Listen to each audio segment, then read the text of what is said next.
Hey everyone, and welcome to Almost Cancelled. I am Peter, that is Connor, and we are going to talk about Better Call Saul, Season 3, Episode 2. It's called Witness. Full spoilers for the episode as always. Well... Where do you want to start? I don't even... What an episode already. This was an emotional ride of... Again, we seem to be coming into this pattern here of watching Saul and going, no, don't do it, shut up, you fool. And I know. We open with this wonderful sequence of Chuck just checking all his locks, just casually, but he's checking them all one by one, every single one. And then there's this guy we've never seen before, playing cards. I know, for a second then I thought I'd forgotten something or missed something. I was like, nope, he definitely wasn't here. He's never seen him before. No, I was like, this is a bodyguard, or PI it turned out to be, but same difference. Like the point is there's someone there to catch him or be a witness. I know, and do you know what? The fact that we're there going, no, don't do it, don't make such a mistake, is incredible when we know he has to make mistakes. Here's the thing, right? So we get to the scene at the end, and we'll get all the stuff in between, but Jimmy leaves the office, and we know where he's going. He's obviously going there. And I love that Howard comes over. By the way, Howard very funnily jumping over the wall. And oh my god, I've never laughed. Do you know what it made me think of, actually? See when he stepped up in the kids' jungle gym, and he looked over the wall? I got this real Alan Tudyk vibe from him. Yeah, I think it's the hair as well, though. Yeah, he's got a bit of an Alan Tudyk look to him at times, but he comes over, and his entire scene with Chuck is like, this is crazy. He's not going to do this. He's not going to come and steal it. And we know exactly what's going on. Yeah, and because we was like, what can he do with it? Oh, maybe if they catch him, try to take it. That's an admission of its its validity. Yeah. So, in the entire conversation, we'll relax the thing. And Chuck even says in the scene, he'll probably come at night because that's when it's, that's the obvious time to come and try and steal something is when you think I'm asleep. He does say, but I wouldn't put anything past him. Saul comes in like a goddamn... He kicks down the door in broad daylight and starts screaming, you take me! He keeps... I was like, Saul, shut up! I know. That's so impressive, though, isn't it? That we can be like, we know he has to go on this downfall, and relatively soon, but we're just like, stop doing it, stop making mistakes, just don't. Oh my god, I was just... I couldn't react. I was just sitting there being like, no, don't do it.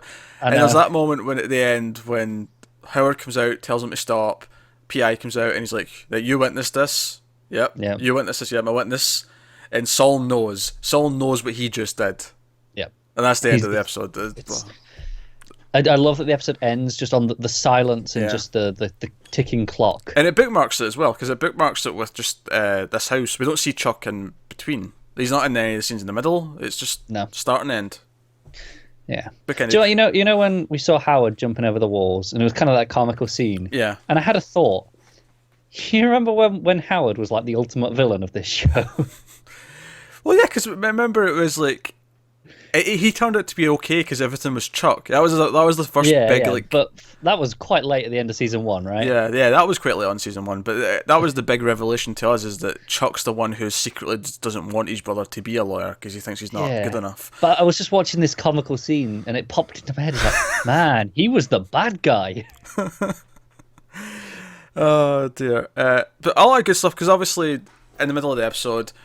Ernie comes by and tells Kim, and do you know what I loved? I loved that right before this scene, they've hired a new receptionist who's dealing with everything. Paralegal, yeah, whatever, same difference. That's what she's doing. She's answering phones. In this situation, yes. And they clearly establish she has no previous legal experience, so... But she's still a paralegal. She's going through the files. This is her job. Whatever! I'm just saying. Whatever, she answers phones and sorts files. The only difference is the files may have something important in it, so therefore she gets a new title. Goddamn secretary. / receptionist. Anyway, so they hire her, and which, by the way, I love that during the interview, like, Jimmy gets bored and he's like rocking, he's in the foreground, it's a perfect shot for it, he's out of focus in the foreground, just rocking into frame as Kim's getting, because she wants to have a serious interview and she wants to interview more people. And so I was like, nah, that's just, she's great. Can you start today? Oh, it's great. But what I love is she ends up being quite good. She has that scene where she's answering the phones at first, and Jimmy's just in the foreground moving furniture around to hide the crookedness of the. What's that place that he tells her to talk to Cracker something? Cracker Jack? Nah, Cracker Jack. Cracker Bell? Something like that. Right. But it cracked me up later on because it's just in the background. She's just saying to someone, "Oh, have you had today's Super Cracker Bell?" Just in person to one of them. But she's sitting there, right, and she's like, they've got like all these old people, and it's like Jimmy's going through them as he's been. I've seen him been doing. He's had a list of clients, and Kim's came out and asked her to do something and to confirm a date or whatever, and she's right. And they're both out of their offices, and they look at each other, and they sort of smile, and Kim looks genuinely happy, like they've made it. There's this genuine moment of absolute, we did this, we have succeeded, and we are happy. And it is the very next scene that Ernie drops this news onto Kim's lap, and it just shatters the whole thing. Yeah. And everything about the way this is handled, I love, because Kim comes in and she's kind of angry at first, and she like brings this up, but she immediately goes to the obvious legal knowledge that she has and says, "Well, I can't really do anything with this tape." He has a plan for it. Certainly, he taped it for a reason, because he would know it wasn't going to be, it wouldn't be useful in a court of law when he did it, because he's smart enough. He's Chuck, right? Yeah. But I love that she immediately starts trying to help him. She is concerned for Jimmy, but my favourite part of the whole thing is that Jimmy looks really upset, but not for a second do you think it's because he might be in trouble. He is upset because Chuck has betrayed him. Yeah, and like he says, he was genuinely like thinking Chuck had, broken, and he was just trying to help. He was trying to do the right thing. It was a lie. Yeah, and it's really sad. And I love that, you said, oh, Kim was really angry. I don't think she was even angry at Jimmy. I think she's just angry at Chuck for having done it. Yeah, maybe. I mean, obviously she's heightened emotions, but what I mean is as the scene went on, it grew more to concern for Saul. She was clearly concerned about him, and she kept asking if he was okay. And he was like, "Oh, I've got clients," and the day went by, and another favourite little touch. They made it really obvious at the end of the scene, because I thought, but I noticed it before this. It was same. And he's rolling it with his thumbs. He's rolling the tape, and he's made the logo on the wall that he's been doing all episode, and he's been building this up, and it's just as it's almost complete again, that moment of happiness, and then it all comes shattering down, and he's doing the thing, the wax on, wax off with his thumbs on the tape, and it's as she's in the foreground explaining to him, well, this, I mean, you can say you just said that to make him feel better. You thought he was ill. You thought he needed to hear it. That's what you told him. And she goes through the different options, and he's like, "I'm fine, Kim. I'm fine." But as he's doing it, And waiting for him to rip it at you. Yeah, when he kept doing it, I was like, all right, they're going to actually make a point of have him rip it at the end, because he can't do it the proper way. He has to finish and go off and be the firecracker. Yeah, he is. It was so good. It was one of those moments where I know exactly what they're going to do, but it's earned because you know what they're going to do because they've set it up so well. Oh yeah, it's seeded. It's absolutely seeded. It's it's fantastic. And actually, I love Kim in this episode because she doesn't. I think like a year ago, 2 seasons ago, we just expect her to get angry, but they have such a great relationship now where it's so complex. Where it's like, yeah, he does things that are wrong, and she knows what parts are wrong, but she lives with some of it, and she. But she knows and does believe that he did tell this for the right reason. That's what's caused this. It was ultimately him trying to do something good, and she knows that. Because I don't know if everyone's been in this situation, but I think I've certainly been in a situation where I've done something that I know will piss someone off, right? Right. Or maybe not done it intentionally, but I've done something that has resulted in pissing someone off. Who hasn't? But for whatever reason, it's gotten serious to the point where I'm really worried about whatever it was for whatever reason.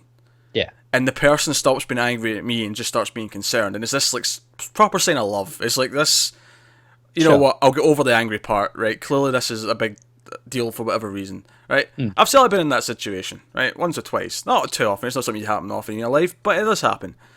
And that's what this felt like to me. It felt super genuine because of that. And they have such a complex relationship that feels real, that it worked in every single level. Absolutely.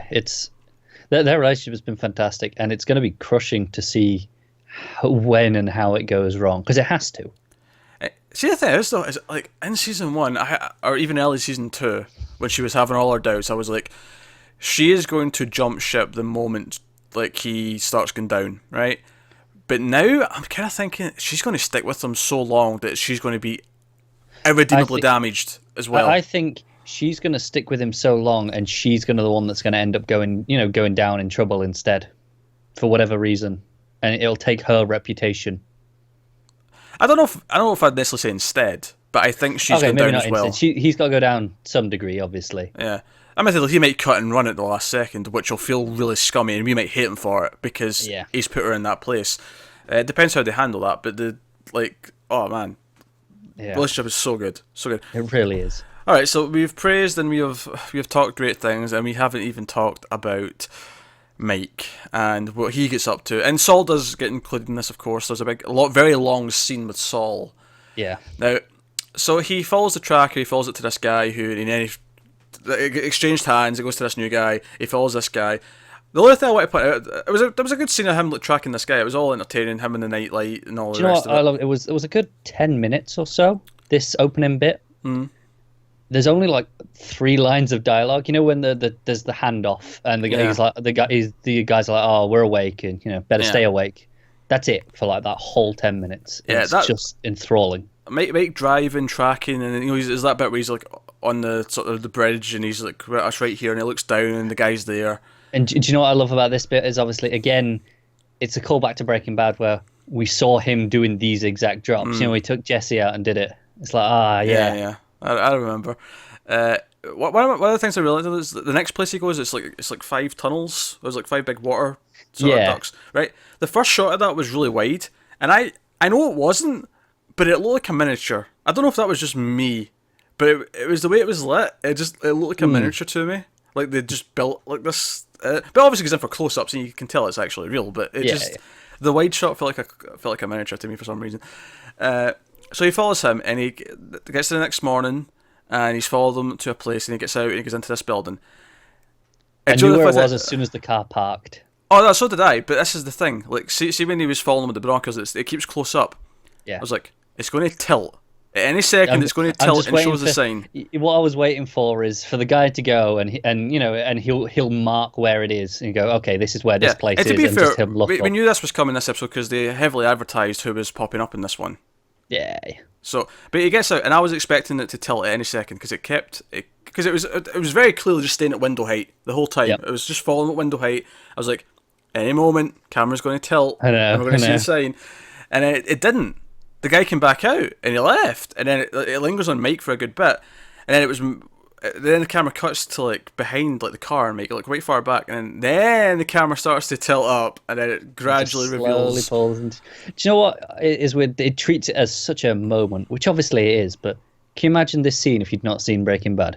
Oh, it'd mean nothing. It would mean absolutely. It would literally mean nothing, and it'd be like, okay, what's the big deal? Because even if you hadn't seen that, you would clearly get that this is supposed to be a moment because of how it treats it, and it would just feel so hollow. But you should have watched Breaking Bad. Yeah, that's on you, frankly. Yeah, you should just watch Breaking Bad. If you've not watched Breaking Bad, you're making wrong life decisions, quite frankly. Absolutely. Right, but so it gets Saul in to go in, because obviously they'll know who Mike is. Anyone who's involved in this organisation will know who Mike is, because they've been tracking him for a reason. Yeah. So he sends in Saul, and Saul goes in, orders some food, and what I love is that this entire scene plays in real time. Yeah. From the moment he walks in, the whole thing, as he goes round. And actually, one of my favourite little points as well is, as he's walking in at the start, you hear the audio of him and Mike having the conversation, setting it up, saying, right, you're going to go in, you're going to do this, and watch this guy with the bag. And there was times when Jimmy would ask like a really dumb question, and even though you couldn't see them, I could see Mike's face in my head. You could see him go... I could see his reaction, it was great. Yeah. But he goes in, and he orders his food, he gets his food, he sits down, and he's looking around. And obviously the whole time I'm like, where is he? He's way too obvious, though, isn't he? At this point, very Saul. Early on. You mean Saul? Yeah, right, Saul. Okay, right. I was jumping to something else. Oh no, sorry.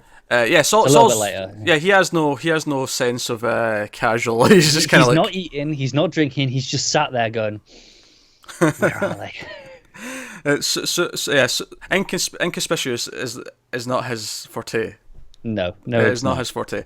But so he's waiting around and he's looking around, and obviously I'm thinking, right, where is he? I know you're looking, aren't you? Where's Gus? Where's Gus Fring? And so I'm looking, and he's not there, of course, yet. And The guy with the bag comes in. He sees the car, and again, he follows him up, and he falls. And this is where it gets really suspicious. Is he actually gets up and moves seat to get a better view? See, he kind of justifies it because you see he hasn't eaten anything, so he's kind of sat down, and then he gets up and he puts the stuff in his coffee. He does it. Too much so sugar. It's like he just, but it's like he just sat there while he sorted himself out. Gets up because that was next to where the sugar and all that was. Gets up and does his coffee and then goes and sits in the seat I'm pointing out the sugar though because I could see the joke coming where he was going to take a drink of it and then realise, oh crap, I've put like 10 sugars in this. Yeah. I thought he was mispouring. I thought like when he wasn't looking at the cup while he was pouring the sugar. I thought some of them were going on the counter. All right, yeah. No, it was just justifying being there for so long, so he kept doing it. But obviously he had to. But so he's sitting there, and what I love is he's carefully watching this guy, and the guy's just eating. He's got the bag at his feet and he's eating away, and it's all playing out. And the camera goes to a close-up of Saul. Really shallow depth of field. So Saul's in focus, the background's completely out of focus.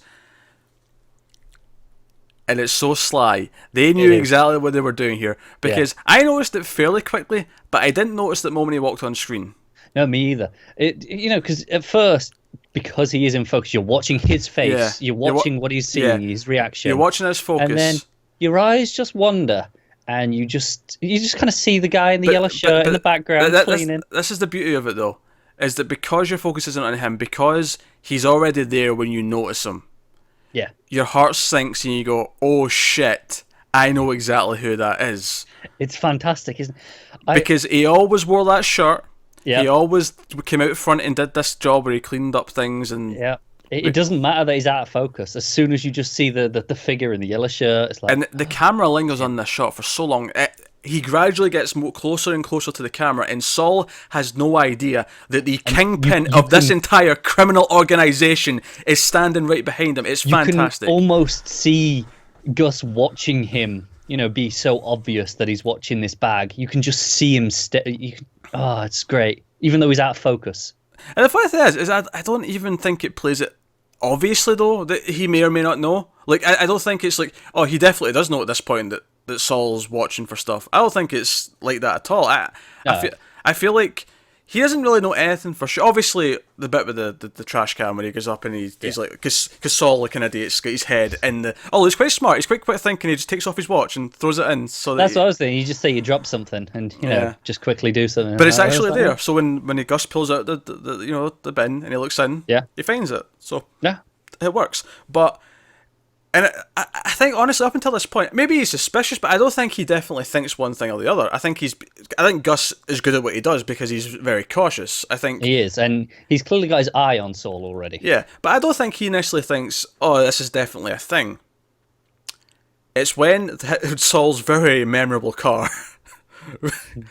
pulls out behind him from across the street, say 15 minutes after he's left the restaurant. That Gus stands up in in focus in front of the frame with the cars in the background, him staring and thinking. And he has this thought, which of course leads to the next day. They lure Mike out to this road. In fact, one of my favourite shots of the episode is when Mike gets out the car and we've got this hill on the road and it's like the horizon line and it's like just shimmering with the heat and you just see like Mike's head come up from under the horizon. You just see the top of the car and just like Mike and maybe like chest up. It's just like you see what this person knows is there. But no, even before that though, like Mike actually appears from under the horizon. Yeah. That's what I love about it because you can sort of just see this, maybe this like the top scrape of the car, no more. It's just the very top. But then his head comes up, and it's just it feels like he's looking over the horizon to see something. It's like they've almost hidden where the tracker is. Like if there's a car waiting down there, they could theoretically be hiding because of where he is on the horizon. Yeah, and but of course it's just a phone with the tracker, and Mike's like, "Hey, what up?" Pretty much, and that's now the question is it the man himself on the other end? Maybe. I think at this point he might respect him because he was smart enough. That's what I mean. He's like, "I want you," sort of thing. Like I can see your potential. Yeah, you're smart enough to outthink me here, so. Yeah, you get me myself. You get the and main that's man. Very in line with his portrayal. Yeah. So, No, I still can't get over that shot when he's in the background though. And It's just that moment where your eye is kind of unfocused because you've been staring at Saul for just, a good 10, 15 seconds, whatever it is that you've been staring, watching him watch. And then your eyes just drift and you just catch it. And then that's it. The whole scene changes. You're staring at something else for the rest of it instead. and it's just it ties into that idea of Saul being kind of ignorant of like the larger world he's in. Just in general, Yeah. that's just how he is. So as Gus gets closer to him, and we know it's the leader of this criminal empire, is right behind him, and Saul is oblivious. He does not know. Yeah. It's He's kinda, literally, because there's a shot where he gets closer and closer and you can literally see he's right next to him. yeah. And obviously then he walks past him, but it's that close. It's like touching shoulders, just nothing. But it's such a... And again, this is another scene where if you have not seen Breaking Bad, this means absolutely nothing to you. No, I at least appreciate this bit means it works on its own, though, because you still have Saul watching the bag. So there's still something... If you've not seen Breaking Bad and you don't know who Gus is... I don't think it does because it lasts too long. I think if that's all you know in that scene... I think you're going, why the hell is this lasting over a minute? Because it lasts like a minute, at least. It does, that. but at least you can think, oh, they're really building the tension, really, playing up the real time element. There's enough there that can justify it. I don't think. Whereas you can't watch it without the knowledge, though. I can't. And I think it lasts too long. I think without the interest in what's behind them, I don't think it. That's fair. I don't think it actually justifies its length. But because we know Gus, because we know who that is, and because we've not seen him yet, and it's building to him. It's perfect. But if you've not seen Breaking Bad, it means nothing. But again, that's on you. Watch Breaking Bad. And more importantly, if you're watching Saul and not seen Breaking Bad, why? What are you doing? Yeah, stop right now. Go back and watch Breaking Bad, then watch the rest of this. Yeah. Seriously, it's worth dignity it. Already. It's worth it. Trust us. But no, that was the episode. It was pretty fantastic. Those two big plot lines, but they were both fantastic for different reasons. I love that it's I don't know if you recall, in season 2, one of my problems overall with the season was how the Saul and Mike plots were so separate. There wasn't really much overlap. Whereas this already, with 2 episodes in, it's like, okay, let's bring them together. Let's force them to be joined, because that's why that never bothered me, though, because I knew it would happen. I knew it would happen, but for it was an entire, because season 1 they were kind of linked with, because they were sharing some stuff. Season 2 was so separate that it would have been nice to see a little bit more of them together. For me, that was kind of what dragged it down. I don't think it's a big deal. Not have to, because it's not in the long. Because last season both plots were great, so it wasn't like. No, I agree, and it's not a problem in the long run. It was just in the season. I wanted a bit more of it at the time, and I like that now. It's like, okay, we'll bring them together and we'll do the Gus stuff, because they've both got to get in on this. Yeah, although clearly Mike first. I don't think Saul's right in there yet. I think Saul maybe ends up there through Mike. Maybe it's probably through Mike either way. But yeah. I'm saying, like, either it's just as a result of knowing Mike, or is there something, other element that draws him there? Does he need help from them? Does he need something, or does? Yeah, I feel like something happens and Mike goes, I can trust him. Let's talk to him. I can't imagine Mike saying he can trust Saul, but okay. But that's the thing. I think he can. Like, even though he's very, like, Saul, he's very sketchy. He's always proven dependable to Mike, even like with this, where... Okay, sure. Okay, well, I think what I mean, though, is that the idea of him saying he can trust him, though, it doesn't ring true to me in the sense that you can trust him in a legal sense, you can trust him to keep quiet, you can trust him for those things, but I don't think... When I imagine Mike saying he can trust someone, I think... To me, that means Mike saying he can trust the person to watch his back, like someone who can be out there. I mean, the scenario that he's in means he needs someone in a legal capacity. Right. Okay. That someone why he would have to go to Saul in the first place, and that's the only one in that field of law that he trusts. Oh sure, yeah, he doesn't know a lot of lawyers. That's fine. But no, it was a great episode. So, let us know what you thought of this one, and the comments below, like and subscribe, all that stuff. Get us on Twitter at @meld_fuzz for channel updates. I just thought of something. It was I was going, before we started, I was going and checking the intros, and I noticed something while I was watching it, actually. So in season 1, the intro sequence is in full color. In season 2, it adds in these flashes of black and white. Now in this, the black and white bits last longer. And it's like, oh, we're getting closer to that whole black and white section of his life. And he's slipping away, the colour's going out. Very good. I really liked it when I noticed it. My guess is 5 seasons, so I'm thinking it'll be season 5. The final season will just be full of black and white intro. Yeah. Season 5 will be full black and white. Next season it'll be... I'm imagining this season it's more 50-50. Would you say it's 50-50? Yeah, maybe slightly over, but it's close. Alright. Yeah, that'd be my guess. Next season it'll be mostly black and white with just a little bit of colour. You know, like the opposite of season 2. And then season 5, presumably that's the final season, that'll have all black and white. But guys on Twitter, thanks for watching, guys, and have you got any vanilla?